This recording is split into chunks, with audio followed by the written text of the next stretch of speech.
Well, the race for Champions League in the Premier League has just been blown wide open by this match day, and right at the heart of it is Aston Villa getting that 1-0 win away at Bournemouth. Crucial win, and we are going to be talking about that today. So hello and welcome back to Rogers Reports. Call me Rogers and I will be your host with the most Aston Villa content. So leave a like, subscribe for more, stick around with that notification bell safely on so you do not miss a thing, because we have two of the biggest games coming up against Spurs and Manchester United as Aston Villa try and get into the Champions League, and somehow it's properly on, lads. But what happened yesterday when we played Bournemouth? Well, as you can see, we won 1-0. Ollie Watkins scored the goal to take him above Gabby Agbonlahor as our all-time Premier League top goal scorer. I think something that everyone's wanted for a while, just because I'm not sure that Gabby is the best sort of ambassador for top goal scorer for this club. But anyway, Ollie Watkins did get the goal, takes him to 75. We won 1-0, but as you can see, it wasn't particularly pretty. They had more shots than us, more shots on target. They dominated us in possession. You can see there 66% for Bournemouth to our 33. 10 corners to our 0 corners. It was a bit of a snatch and grab, I will be honest, but that doesn't matter because we won 1-0, and the implications that has on the Premier League table are absolutely gargantuan, and let's have a look at them right now. And here we are. Does that not look pretty good going into the last two games of the season? Let's have a little look at why this is such a good match week. Nottingham Forest failed to get the win against Leicester.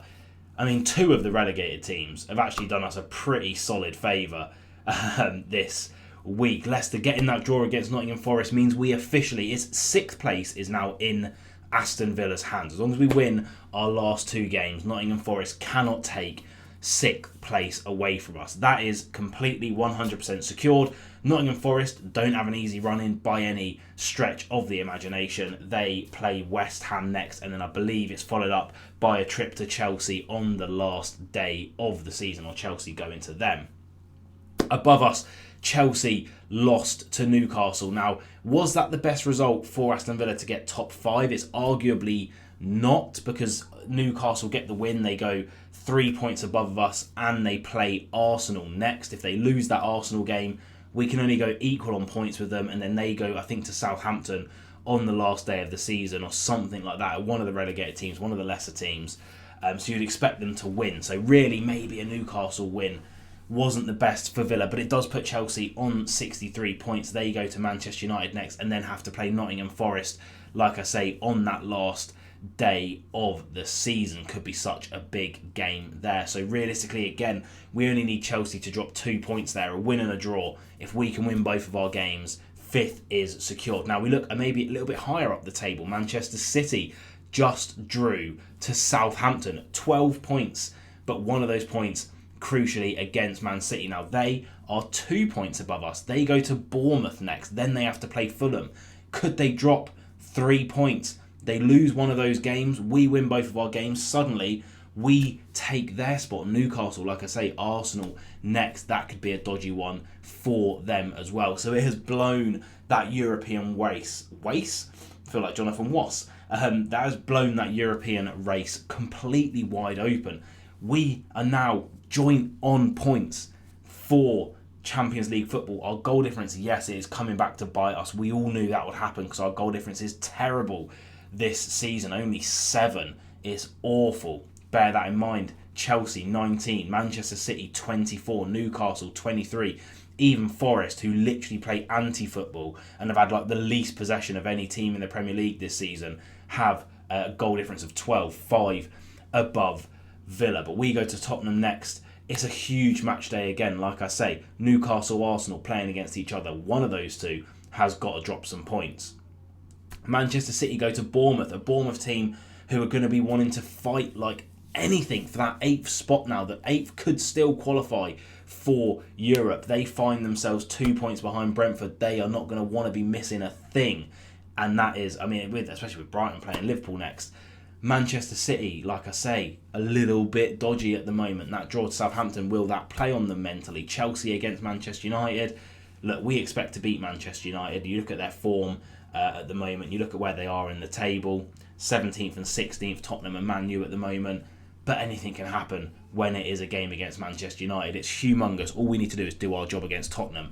And the pressure that we can put on, it's in our hands now. We need to take it, grasp it, and just run with it to the absolute moon. But what about the boys that completed the 90 minutes against a very, very game Bournemouth team? Well, let's give them their dues and their player ratings. Let's go. And here are those 11 players. Starting off with Martinez in goal, a clean sheet, a couple of big moments in this game as well. I'm going to give him an 8, captain in the team as McGinn was dropped to the bench. Didn't do anything wrong in this game, and like I say, another clean sheet for Villa. We're never going to complain about a clean sheet because we've struggled for them so much. Matty Cash, I'm going to have to give an 8 again. Oh, why does he always do this? Whenever I make a video saying that we should sell him, he comes out and starts dropping bangers after bangers. Look, he was pretty good this game.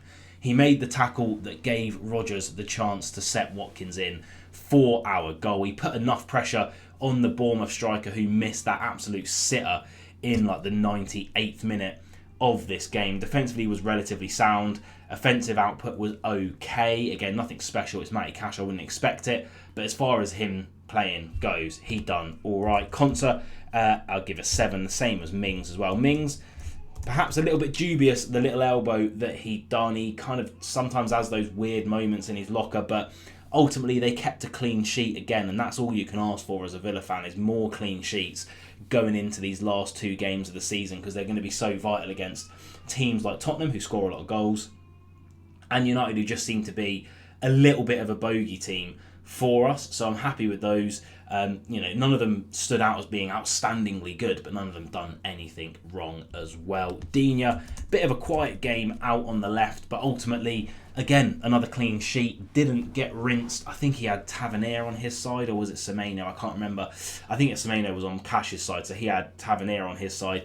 Done relatively well against him. Look, they have a pacey front 3.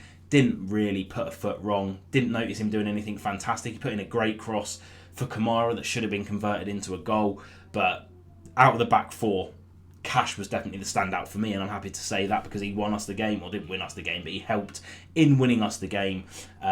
More than happy for him to get the nod there. Kamara looked, actually, I'll give him a 7. He looked back to his old self, his brilliant self. Didn't really put a foot wrong. Passing was good, spot on, defensively spot on, covering the positions where he needed to cover the positions. Should have had a goal, maybe even 2 goals in this game, but ultimately was very, very good. And then we move on to, for my money, my man of the match, Onana. I'm going to give him a 10. He was here, he was there, he was bloody everywhere. Defensively, interceptions, tackles, clearances, winning headers in important positions, a couple of really, really impressive bursts forward as well. Could have got himself a goal and an assist this game if it's under slightly different circumstances, but I just think overall his overall play in this game was absolutely spectacular. That's why we spent 50 million on him. He was just the best player on the pitch for me by an absolute country mile. I was so happy seeing him and Kamara especially working in that pivot so well, because I think that's the future of our midfield. Rodgers, I'm going to give him a 7 just purely for the assist. But I just don't think he's very effective on the right, and I don't think he's been particularly effective at all for Villa in the last 3 to 4 games. He's really fallen off the pace. He's given the ball away. Can't seem to beat a man. I think he's just leggy at the moment. But he has that one moment of absolute class, magic, quality in him, in that ball into Watkins. Again, I'd prefer to see him in a number 10 role, or perhaps even out on the left-hand side of the attack. But again, got the assist. Can't complain about that. Ramsey, I'm going to give a 5. I thought actually his overall play was pretty decent in this game, but it was just such a stupid red card to get, and it was a red card. The yellow card was a yellow card. Why did he react like that to getting tackled? If he would have just kept his head, he wouldn't have got that yellow card. And then you're on a yellow card. You're tracking back.